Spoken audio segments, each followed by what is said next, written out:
Hi, everybody. Welcome, and thank you so much for joining us today for today's webinar on Bahrain's proposed corporate tax introduction in 2027. Mohammed is going to take us through the key impacts and actions. This session will be particularly useful for companies that are already operating in Bahrain, but also whether you're considering setting up an entity in the kingdom. What these proposed changes could essentially mean for you. Before we begin, just a couple of housekeeping points. The session today is being recorded, which means we'll be able to share the recording with you as long as the presentation deck when we finish. We will also we are opening the Q&A section, so please feel free to pop any questions in there or in the chat, and Mohammed will be able to get to those at the end of the session. I would now like to hand over to Mohammed Amer, who is our assistant manager for our client accounting team at Sovereign PPG, and he will be guiding you through today's session. Mohammed, over to you. First of all, thank you all for taking time to join us today. I really appreciate your presence and interest in this session. And thank you, Bianca, for the introduction. Today, we will be discussing some very important and practical topics, including corporate tax in Bahrain, VAT, as well as audit and bookkeeping. These are the areas that continue to evolve and have direct impact on how businesses operate and stay compliant. My aim for this session is to keep things clear, practical, and relevant so that you can walk away with a better understanding and some useful takeaways you can apply in your business.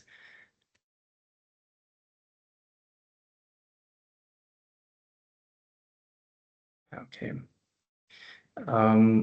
Yeah, let's get started. So before we dive in, let me quickly walk you through what we will be covering today.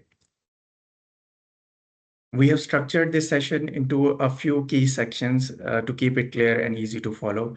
We'll start with a brief background on the introduction of corporate tax in Bahrain, and then move on into what corporate tax is, and then what it means for the businesses operating in Bahrain.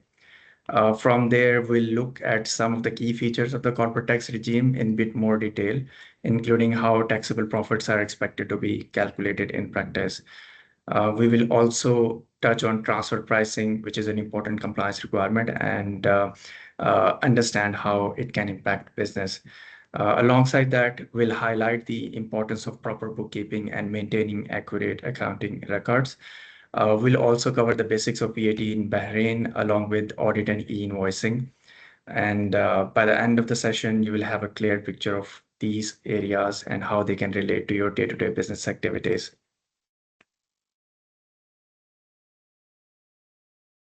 Moving on, the first slide, as I mentioned in the previous list, that it is related to background. So like any other GCC country, for example, UAE, KSA, Oman, Qatar, and Kuwait, Bahrain is progressively basically aligning with the global standards. And then Ministry of Finance confirmed in May 2023 that the country will implement the corporate taxation as a part of sustainable fiscal strategy.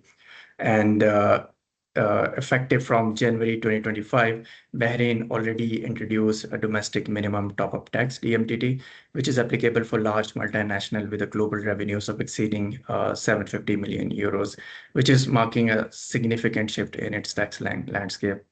And government has further already indicated its intention to implement a broader corporate income tax regime, which will be supported by international bodies such as IMF. And the discussions are ongoing, and we are expecting that the formal corporate tax regime will be effective from 2026 or 2027.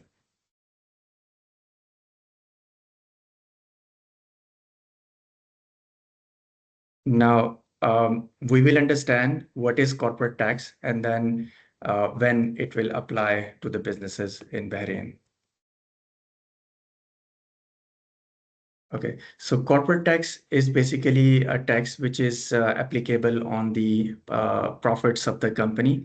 And all the companies are required to submit annual corporate tax returns to the Bahrain Tax Authority. And then based on that, any tax due will have to be paid. So as per the current decisions that has been out, Bahrain is expected to introduce 10% corporate income tax, which will be applicable on the businesses in case if the business revenue exceeds 1 million BSD or net profits exceeds 200,000, which means if the profits of the company are below BSD 200,000, then there won't be any taxes. But in case if the profits are above BSD 200,000, then the tax of 10% will apply on the additional amount over and above BSD 200,000.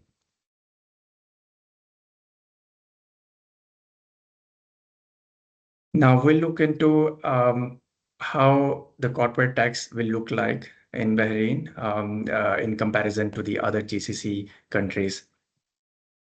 Now, Bahrain is already expected to apply the corporate tax from the range 8% to 10%. And there are some key features that we have listed down here just for the understanding purposes.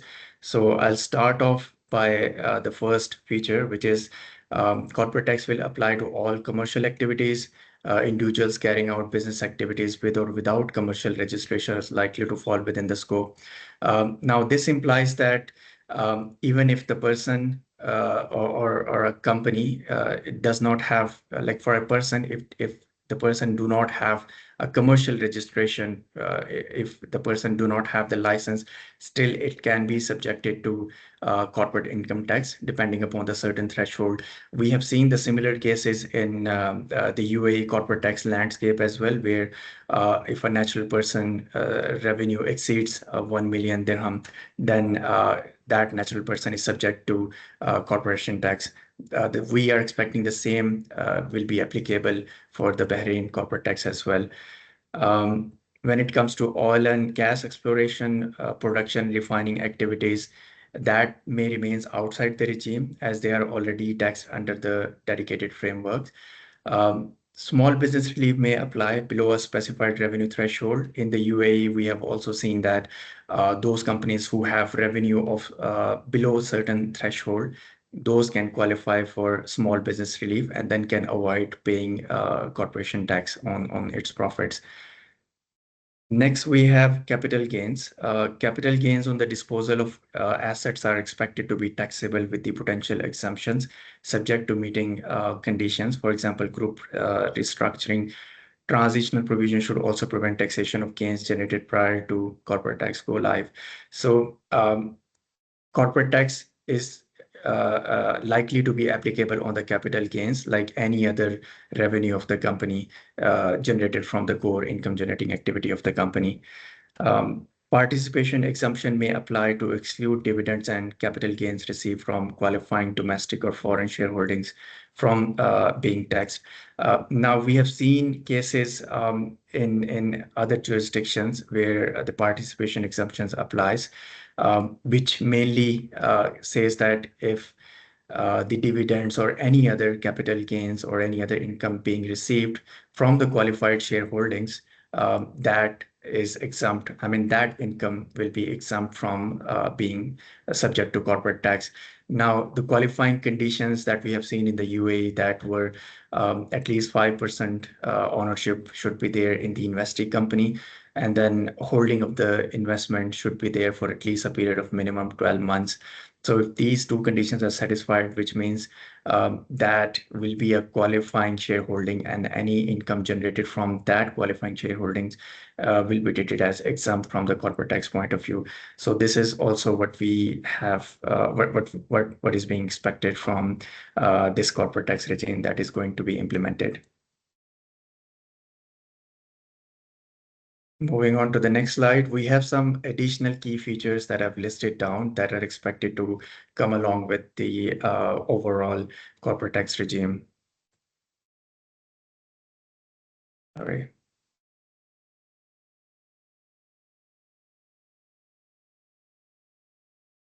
Now, the first key feature that can impact overall corporate tax regime is the withholding tax. Withholding tax may apply to outbound payments such as dividends, interest, royalties, and management fees paid to non-residents. So current GCC practices varies. For example, UAE applies 0%, so while Saudi Arabia and other leeway rates between 5% and 20%. So this is something that is expected to come along with the corporate tax regime. Um, Next we have is the depreciation. Depreciation rules often differ from accounting depreciation, resulting in a variance between an asset tax base and book value. Some jurisdiction, including the UAE, allows tax deductions based on the accounting depreciation, while others, such as Saudi Arabia, requires the use of prescribed depreciation rates. Um, In terms of tax grouping, Bahrain may also permit tax consolidation grouping, allowing qualifying group entities to be treated as a single taxable person for corporate income tax purposes, while the UAE and other jurisdictions, they do not support these tax consolidations. Next, and one of the important key feature of the regime is the non-deductible expenses. So non-deductible expenses is expected to include fines and penalties, personal and recreational cost. Certain countries such as UAE permit partial deductibility of entertainment expenditure up to 50% and subject to conditions. Um, Now, companies usually prepare accounting profits, but on the other hand, the companies would also have to prepare their taxable profits. Now, accounting profits can differ from the taxable profits due to all these adjustments, mainly non-deductible expenses. So if there are non-deductible expenses, which includes, as I said, fines and penalties, any other entertainment expenses that is related to clients, so that has to be added back depending upon the conditions prescribed in the law, and the companies should have to reach their revised taxable profits, and that revised taxable profit will then be subject to 10% corporate tax in Bahrain. Uh, In terms of tax losses may be eligible for carry forward to offset against the taxable income of the future periods. That's what we have seen in the UAE and other countries as well. Like, for example, in UAE, tax losses can be carried forward to offset up to 75% of the taxable income of the future periods, and tax losses can be carried forward to indefinite period of time. This is what is part of the UAE corporate tax regime already, which has been which has been effective in the UAE since 2023, and we are expecting the similar conditions in Bahrain corporate tax regime. In terms of related parties, dividends and other payments to the shareholders and related parties are generally non-deductible. So any transactions between related and connected parties, that has to be considered wisely and then assessed properly in terms of transfer pricing regulation. And then we have the next point, which is charitable donation. Charitable donations are usually deductible only when paid to qualifying charitable organizations, sometimes within the prescribed limit. For instance, Oman caps deductibility at 5% of gross income and restrict the eligibility to specified institutions. So this is something that has to be considered. The last, we have interest payments. So interest payments are basically financing arrangements which are generally deductible. Deductibility on related party interest is typically governed by transfer pricing rules. So this is something that has to be considered along with that. With this, I'll move on to the next slide. How will corporate tax impact entities already subject to DMTD? So there are a couple of things that has to be considered. I've listed down a few of them. So as I mentioned earlier that DMTT basically is the tax that was introduced for the large multinationals with a minimum 15% of the effective rate in Bahrain. It applies to those companies, those multinational companies who have revenues of more than 750 million euros. So those companies which are subject to DMTT, those companies should do a proper assessment and planning. They should carry out proper corporate tax impact assessment, and they should review their legal structure, current business operation, and then future business plans to assess how this new regime will impact them. And they should review and identify the risk in relation to related party transactions, whether the transfer pricing would be applicable to those related party transactions or not, or whether if there is any documentation required in terms of the local file, master file related to transfer pricing. So those should have to be considered. Um, Moving on to implementation, the company should have to consider the impact of transitional rules in case if there is any capital gains that is relevant to the periods before the effective date of corporate tax. So that has to be considered. Seek clarification on the ambiguities or uncertain tax positions. Review impact of tax accounting adjustments, ERP setup to support tax calculation. So yeah, these are all the measures that has to be considered. When it comes to administration, more or less, these are all the compliance requirements that every company will have to follow as a part of this corporate tax regime. So starting off with the tax registration. So like in any other Gulf region, for example, UAE, because that's what we have recent experiences, that every company was required to register for corporate tax and then file annual corporate tax returns regardless of their income and activity. Um, in case if for a company transfer pricing applies, then the company would have to assess the need to maintain the transfer pricing documentation and then prepare for an audit and assessment. In case if there is any audit, tax audit by the tax authority, so the company should prepare proper accounting records, their financial statements, tax calculations, so that whenever it is required by the tax authorities, that can be provided to them uh, in a timely fashion. Moving on to the next slide, where I'll just explain how to calculate taxable income. Earlier, I've explained that um, accounting profit can differ from the taxable profit, which will be eventually subject to corporate tax. Now, once the profit and loss statement is ready, once the accounts are finalized, we'll need to see what kind of adjustments as per the law would be required. So these are all the adjustments that I've listed down based on the existing corporate tax regimes of the other GCC countries. Now, we have seen from the other GCC countries that non-deductible expenses mainly included fines and penalties, donations, entertainment expenses, and non-business related expenses. So all these expenses were considered to be non-deductible when it comes to calculating taxable income for the corporate tax purposes. So all these expenses will have to be added back to the profits, and then we need to subtract exempt income in case if there are dividends from the qualifying shareholdings. As I mentioned earlier, that if there is any dividend income from the qualifying shareholdings, from those shareholdings where the participation exemption conditions are satisfied, depending upon Bahrain's specific regulations, then dividends will get exempted, and then that income needs to be subtracted from the net profits, and then income from foreign permanent establishment if the conditions are met, and then participation exemption again for the qualifying investment. So whenever all these conditions are satisfied, so these incomes would have to be deducted from the net profits. And then next, we'll have to do some adjustments related to tax depreciation and allowance.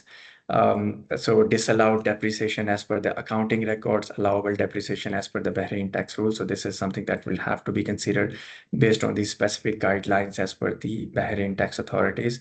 Um, Carry forward of the losses. So losses can be carried forward up to 75% of the future taxable profits.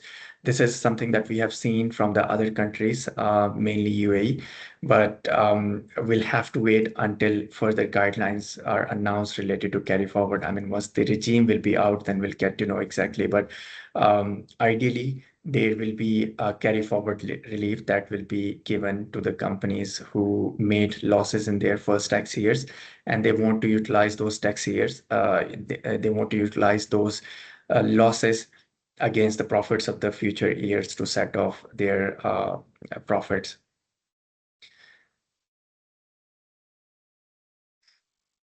Okay. I have created a simple example of uh, accounting profit and then the final taxable income calculation from this example.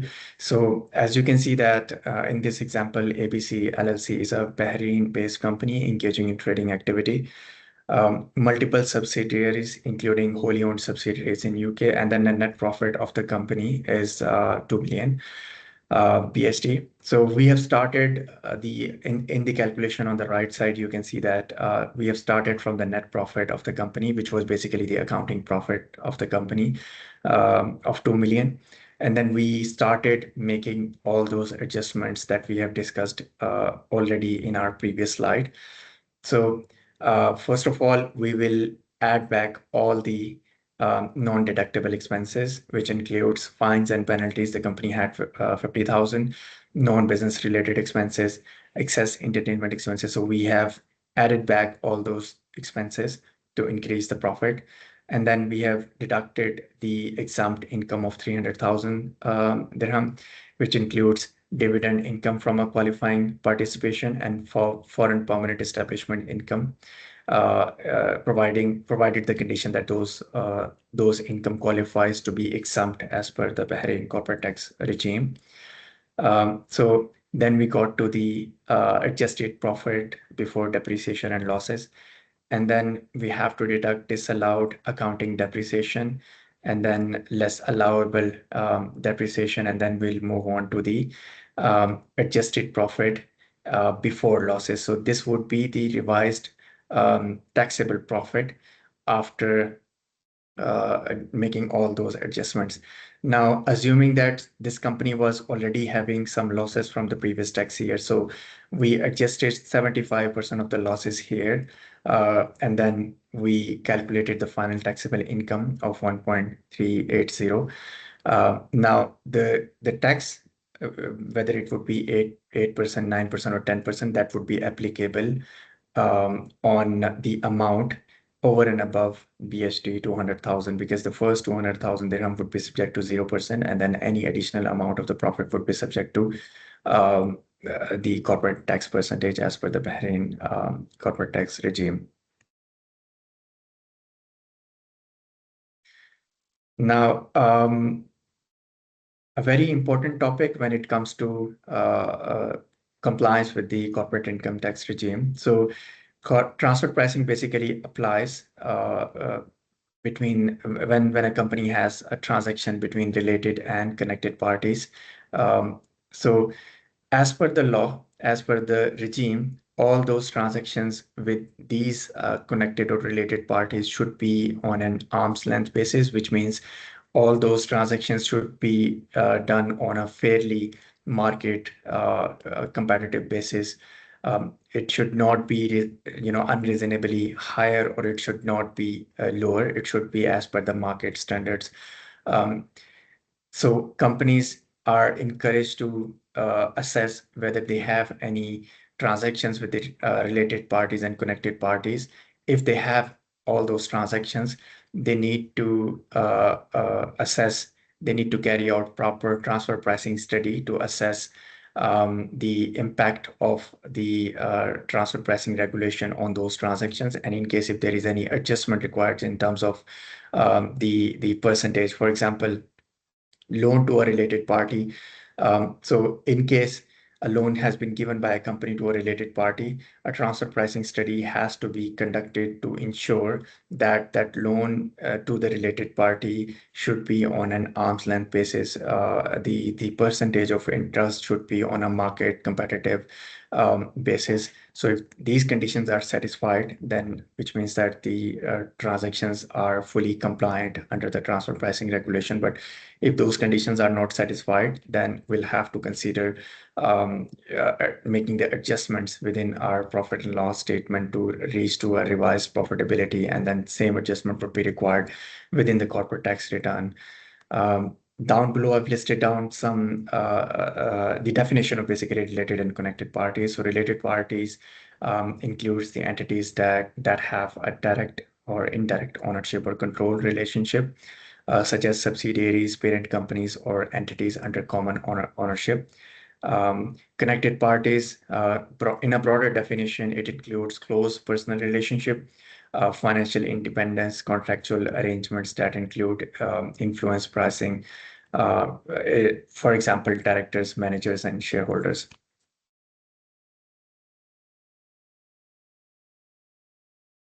Moving on to the next slide. Um, I would just like to touch up on the importance of maintaining proper financial records in Bahrain. Um, Now, due to increased in compliance requirements, particularly when the corporate tax regime will be implemented, it is very important for all the companies to ensure that they maintain proper accounting and bookkeeping records. They have to have proper accounting software which should support VAT as well as corporate tax calculations, and then specific reports required by the tax authorities whenever it is requested by the authorities as a part of tax audit. Um, so it is therefore very important for the companies to maintain proper accounting records so that at any point in time, whenever there is any tax audit required by the tax authorities, all of those requirements can be fulfilled on time. Um, Maintaining proper accounting records will also help in compliance with the corporate tax that will be effective going forward, which means any company who wants to calculate its taxable income, that will only be possible if the tax records are properly maintained, if the balance sheet and P&L are properly prepared as per the international financial reporting standards and as per the local companies regulation in the country. There are certain risks associated with not maintaining the proper accounting records. For example, um, VAT and CIT errors may cause penalties and loss deductions, because in case if there is any error while while filing the corporate tax or VAT returns, that can lead to hefty penalties by the tax authorities. Non-compliance with the audit laws and risk fines. There are certain jurisdictions, certain free zones, certain mainlands where the external audit is mandatory. So it is very important that the financial statements, the accounting and bookkeeping record has been properly maintained so that audit can be finalized on time, and it reflects true and fair picture of the company and its operations. Um, Again, as I mentioned, poor records can lead to wrong reporting, weak finances, increase audit and legal risk. Moving on to the next slide, we have, so I've listed down basically some of the tips to maintain accurate bookkeeping. So for example, um, keeping personal and business accounts separate. So that is the key, so that all the business transactions can be easily tracked and then monitored. Use dedicated bank accounts and credit cards to simplify taxes and maintain clarity. Using accounting software is again a very important thing when it comes to maintaining proper and accurate records. The companies can adopt a cloud-based tool or maybe an ERP to automate tasks and reduce errors in recording, invoicing, and reporting. So this is something that will be quite useful. Set up record keeping all receipts, invoices, and expenses in a clear system to stay compliant and plan ahead. So all the supporting documentation should be kept well and then organized so that it is easy to find out any document whenever it is needed, rather than spending time on finding out those documents whenever required. Update and review financial records regularly to ensure correctness and support decisions. And then a monthly reconciliation should be done to match the books with the bank statements each month to catch errors or unauthorized transactions early. As a part of accurate bookkeeping, obviously, one of the important area is to reconcile bank statements each month to catch errors or any unauthorized transactions early on. Um, and then the next important step that the companies can take is to reduce fraud by separating duties so the companies can apply internal controls when it comes to writing the checks, reconciliations, and approval. So someone who is writing the checks should not be the person who is basically signing it or approving it. So technically, there should be the segregation of duties for approval of the payment so that risk of fraud and the errors can be prevented. Next is the monitor receivables and payables. Track incoming and outgoing payments closely to manage cash flow effectively. So um, again, if the proper accounting records are maintained, it would be quite easy for the company to track incoming and outgoing payments closely, and then managing those incoming and outgoing would be quite easier. Create financial reports so the companies can prepare monthly or quarterly reports to review the performance and then analyze where they are lacking, where the companies are spending more. I mean, the excessive spending can be uh, minimized if not required. And then wherever the revenue is slightly lower, the company can focus on increasing the revenue, cutting down the expenses. So yeah, these reports would be very much helpful to not only review the performance, but also to remain compliant with the overall local regulations of the country. Hire professionals if needed, bring in professionals. So professional bring in is definitely the knowledge and experience. So it is always worth having the professionals to do the bookkeeping and then make sure that the compliance is ensured and accuracy is maintained.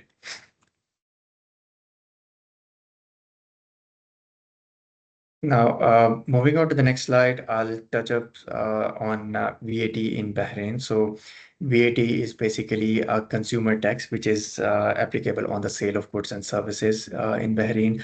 So, currently, the rate that applies for the VAT is 10%, and it is applicable to all the businesses that makes taxable supplies. And about the requirement to register the businesses with the annual taxable supplies exceeding BD 37,500 must register for VAT. So this is the main requirement and the threshold in terms of revenue that has to be considered when it comes to compliance with the VAT regulations in Bahrain. Now, I'll talk about the mandatory registration threshold. So there are two thresholds when it comes to VAT registration. So the first one is the voluntary registration threshold.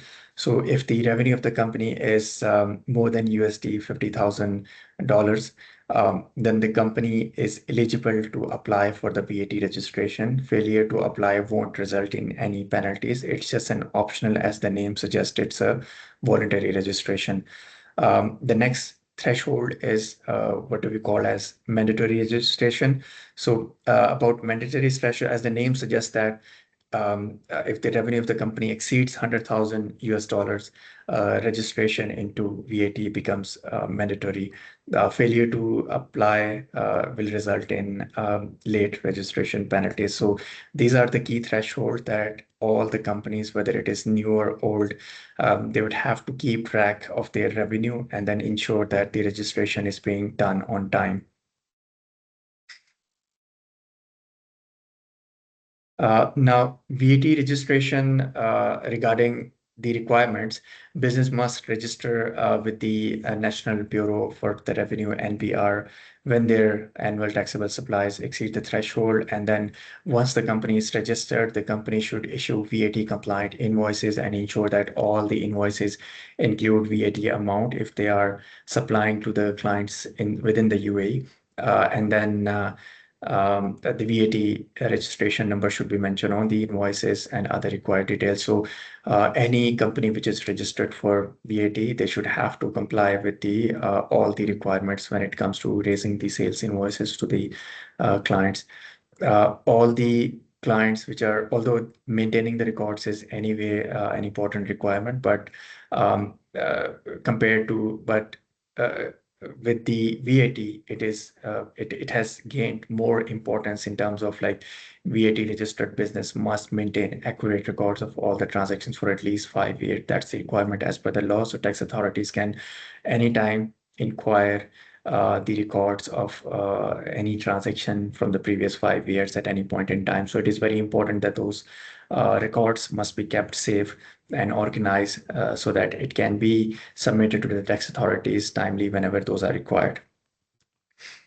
Um, so any company which is registered for VAT, companies must file VAT returns on quarterly basis. Most of the companies will fall under the criteria to file the quarterly returns. But if for the large multinational, if they have revenues, then they might be need to file monthly VAT returns through the NBR portal.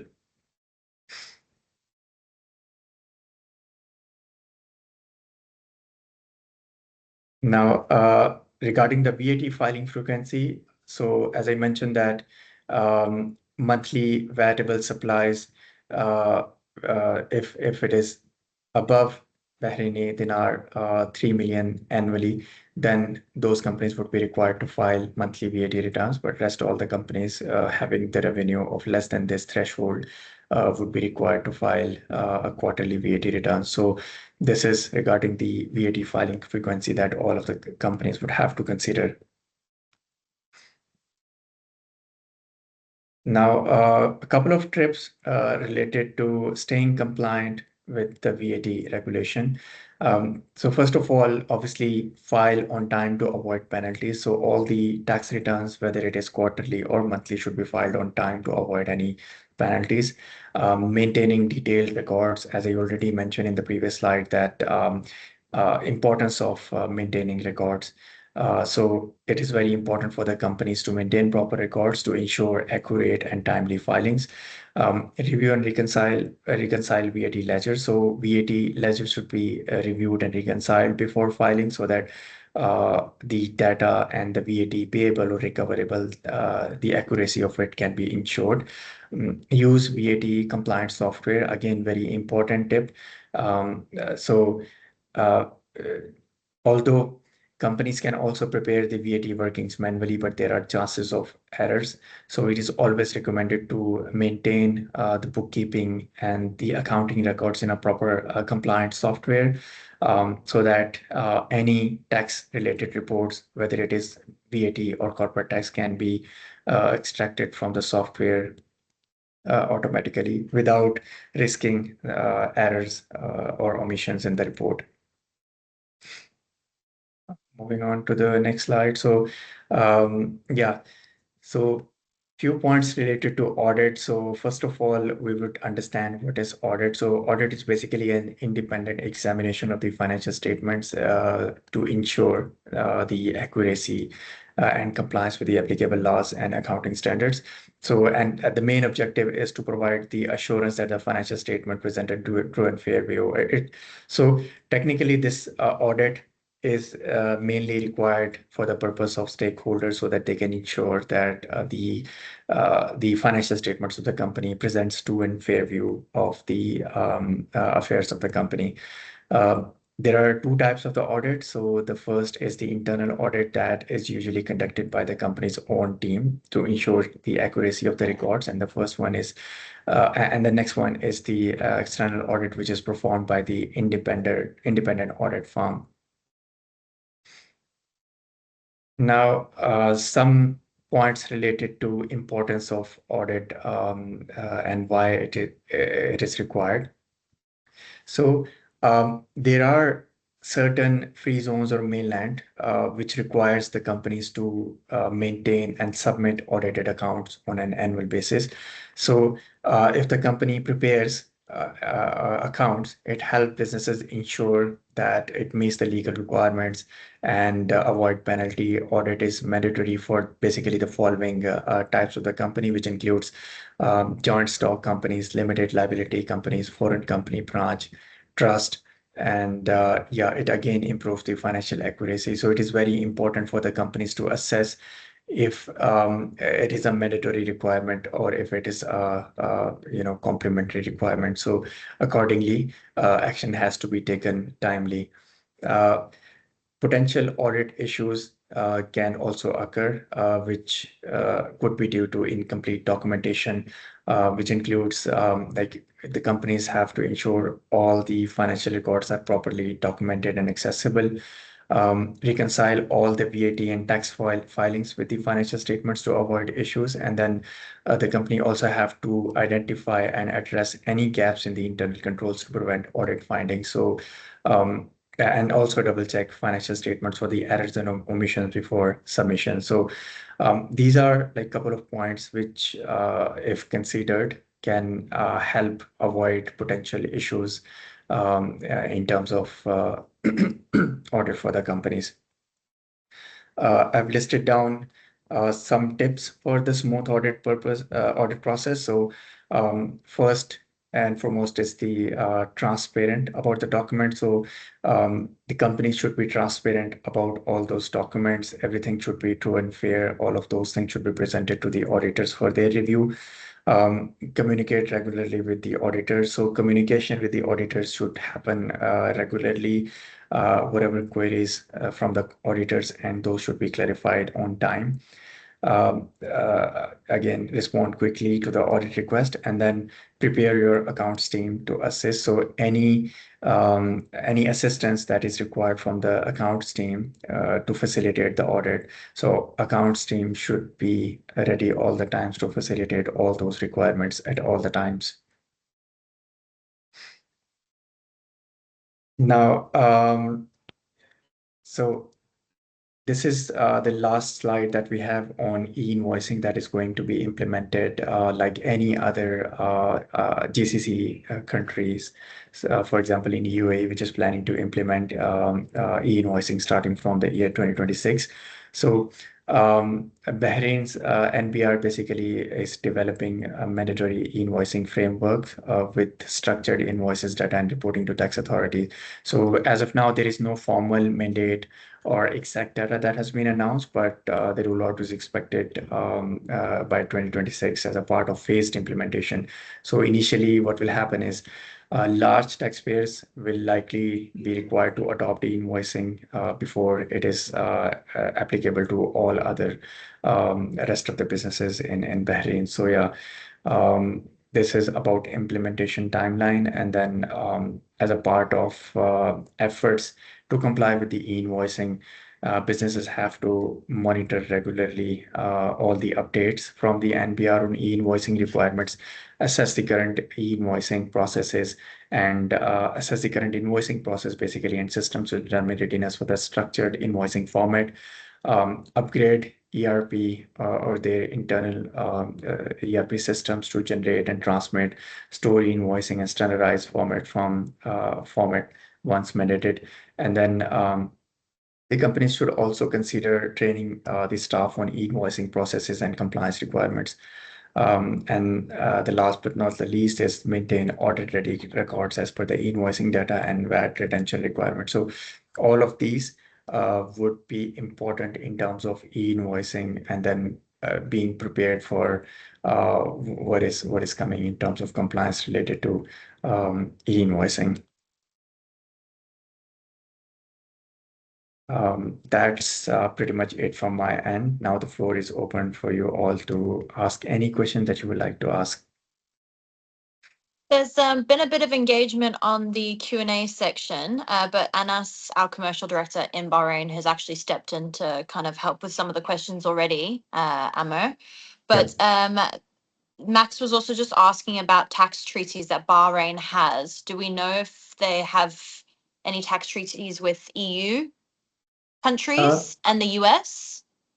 Yeah. So currently, like any other GCC countries, they used to have their treaty agreements. Like in the UAE, what we have seen is like companies are already bearing corporate tax 9%, right? So in case if to avoid double taxation, if that profits or the income is already getting taxed into any other European country, so they can avoid that. They can basically take the relief when filing their corporate tax returns. So, yeah, we are expecting the same will be applicable in Bahrain as well. Okay. And then another question about withholding tax. Is withholding tax applicable for intercompany transfers, like to a foreign holding company? Yeah, so it is yet to be clarified by the tax authorities. So until now, we have not heard of any latest update on it. But as soon as the initial guidelines related to corporate tax regime is out, we'll definitely come to know about the withholding tax aspect of it. Yeah, I think the key message here is that it hasn't actually been confirmed yet. The reason that we're holding this session is to basically prepare businesses for what is likely to be the regime when it does Right, come to light, right? right. I don't think we have any other questions. I've put in the comments an email address that you guys can use to reach out for any further questions. So in that case, I think we'll end this here. Amr, thank you Mhm. so much for presenting to everybody today. And everybody, thank you so much for attending. We hope that you found it really useful. So yeah, thank you guys. Thank you. Thank you, guys. Thank you, everyone.